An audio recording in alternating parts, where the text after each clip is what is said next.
अब बात आती है यूएस की। तो यूएस अब क्या सोचता है कि एक टाइम पे हमने चाइना को तो इतना सपोर्ट किया, चीज़ और चाइना हमारे नाक में दम किए हुए, वो शायद ऐसा बिल्कुल नहीं चाहेगा कि इंडिया भी कभी उसी तरीके से खड़ा हो पाए। और चूंकि अब हम चौथी बड़ी इकोनॉमी बन गए, तो हम उस दिशा में तो जा ही रहे हैं, किसी ने आज नहीं कल हम पहुंचेंगे ज़रूर, बनेंगे ज़रूर। तो इंडिया कैसे यूएस को टैकल कर सकता है इस सिचुएशन में? इसमें बहुत सारी बातें हैं, लेकिन मुझे लग रहा है 2 बातें बहुत इंपॉर्टेंट हैं।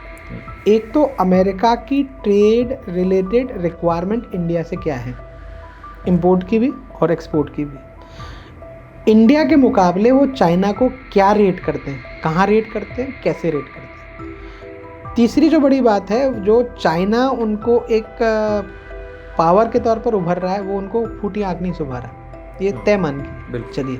और जो भारत के साथ वो चाहते हैं वो भारत करता नहीं है। डोनाल्ड ट्रंप साहब कहते हैं मोदी इज़ माई फ्रेंड, लेकिन आपने देखा अभी ऑपरेशन सिंदूर के संदर्भ में प्रधानमंत्री मोदी ने एक बार भी ट्रंप साहब का नाम लिया, या विदेश मंत्रालय के द्वारा ये कहा गया, क्योंकि वो भारत का स्टैंड है ही नहीं है। भारत कैसे डील करे, ये एक लॉन्ग टर्म पर्सपेक्टिव है। देखिए, भारत या दुनिया के पास अभी अमेरिका का विकल्प नहीं है, ये बात अगर हम मान लें तो सही रहेगा। लेकिन भारत की प्लानिंग या भारत की पॉलिसी किस तरह की रहेगी अमेरिका को लेकर, हम इसमें डिफेंस के शब्द में एक डिटरेंस शब्द इस्तेमाल करते हैं। डिटरेंस प्रतिशोध होता है, लेकिन हम अमेरिका का प्रतिशोध तो नहीं कर सकते। जैसे किसी ने कहा कि मीडिया चैनल पे बात चल रही थी, श्रवण जी, तो कहते हैं कि जब अमेरिका का प्रेसिडेंट कह रहा था आप मना कर देते। दीपक बोहरा करके एक डिप्लोमेट है, उन्होंने कहा भाई साहब इस तरह से नहीं चलती डिप्लोमेसी, वो बुरा मान जाएगा।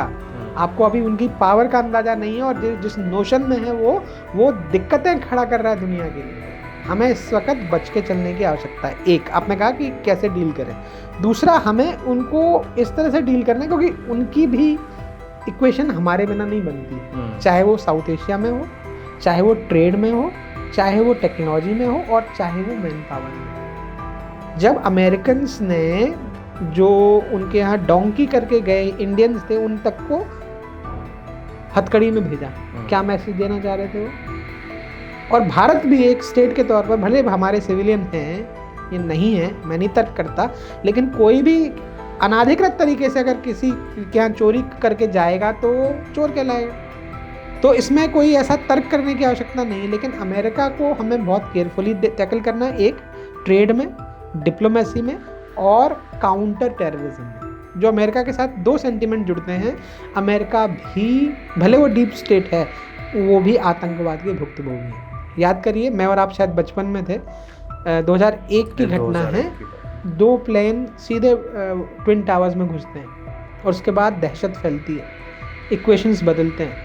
उसके बाद एक फिल्म आती है भारत में, my name is ... and I am not terrorist. आप समझिए इस इक्वेशन को। उसके बाद जो पॉलिसी अमेरिका ने इस्लामिक कंट्रीज़ के खिलाफ फॉरेन पॉलिसी में अपनाई, डिप्लोमेसी में अपनाई, वो एक अलग कदर था।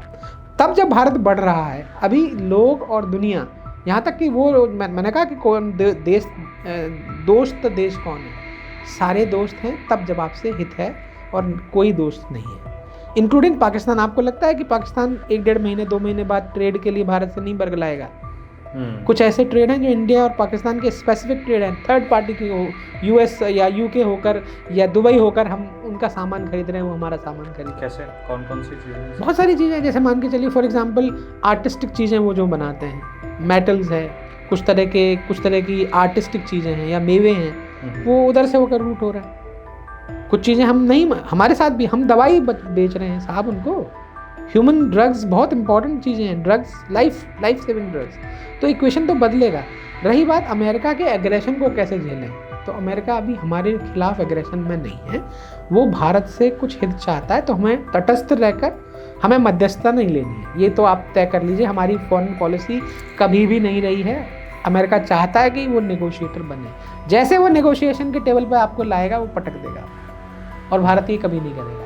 आप चाहे एस जयशंकर के शब्दों में सुन लीजिए, या मोदी साहब जो बहुत एग्रेसिव होते थे बोलने में, आज वो नहीं बात करेंगे इससे, क्योंकि हमें पता है कि अभी सेंटिमेंट अलग है। अमेरिका दुनिया का विकल्प था, है और कम से कम 20 साल रहेगा। क्योंकि यूएन के अंदर या इंटरनेशनल बॉडीज़ के अंदर जो लॉबिंग है, इसको यूएन सेक्रेटरी काउंसिल समझ लीजिए। भारत ने एक बार गलती करके चाइना को रखवा दिया, भारत आज तक वहाँ नहीं पहुँच पाया, तब जबकि भारत को फ्रांस जैसे कंट्री, रशिया जैसे कंट्री फेवर करते हैं। वीटो पावर अमेरिका के पास है। आज रशिया कमज़ोर हो गया है। कल 4000 किलोमीटर अंदर घुस के रशिया को जब मार पड़ी है, आपको लगता है कि रशिया रिटेलिएट नहीं करेगा? और रशिया ने अगर बड़ा रिटेलिएशन किया तो आप मान के चलिए कि जो कुछ ... वर्ल्ड वॉर हम कहते हैं बन सकता है। लेकिन इसमें फ़ायदा किसका होगा? इसमें डीप स्टेट का ही फ़ायदा है। आप मान के चलिए अमेरिका इन्वॉल्व नहीं होगा डायरेक्टली, लेकिन अमेरिका ऐसे लोगों को इंजेक्ट करेगा जो रशिया को या सब कॉन्टिनेंट के अंदर, एशियन सब कॉन्टिनेंट ही बोल दीजिए आप उसको।